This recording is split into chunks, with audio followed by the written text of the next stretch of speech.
সামনে আগে আসেন।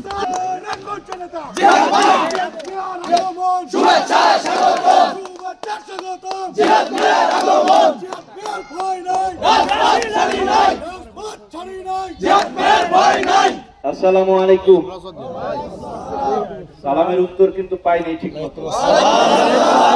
আসসালামু আলাইকুম। কেমন আছেন সবাই আপনারা? আলহামদুলিল্লাহ। 15 বছর কেটে গেছে, অনেক সময় চলে গেছে। রাস্তায় যখন আসতেছিলাম বাড়ি ঘর অনেক কিছুই চিনি না, মসজিদ পর্যন্ত চলে আসছি, পরে খেয়াল করছে যে নিজের বাড়ি পিছনে ফিরে আসছি। আমি যখন দেশ ছেড়ে চলে যাই তখন আমার ছোট সন্তানদের বয়স ছিল, একজন ক্লাস 5-এ পড়ে, একজন ক্লাস 3-তে পড়ে। আমি কোলে করে চলে গেছিলাম। 15 বছর পর মেয়ের বিয়ে হয়ে গেছে।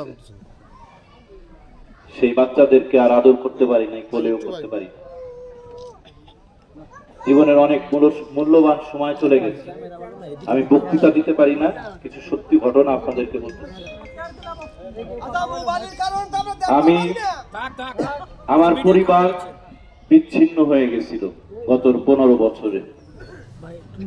আমি ছিলাম এক জায়গায়, আমার বড় ভাইয়ের ফ্যামিলি এক জায়গায়, বাবা মা এক জায়গায়, বোন এক জায়গায়।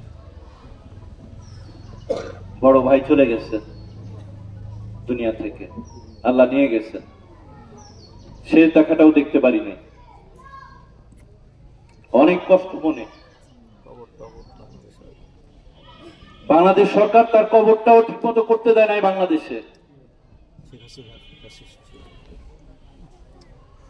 অনেক যন্ত্রণা সহ্য করছে আমার পরিবার। আল্লাহ যদি রক্ষা করেন, আল্লাহ যদি মান সম্মান দেন, মানুষ ইচ্ছা করলে সেই মান সম্মান নিয়ে নিতে পারে না।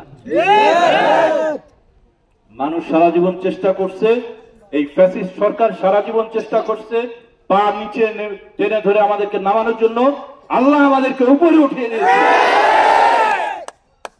আপনাদের প্রতি অনেক কৃতজ্ঞ আমরা। ভালোবাসা দেখিয়েছেন, দোয়া করছেন, আল্লাহ আমাদেরকে রক্ষা করছেন। সমুদ্রের মধ্যে ছিলাম কিন্তু একটু পানিও গায়ে লাগে নাই, আলহামদুলিল্লাহ।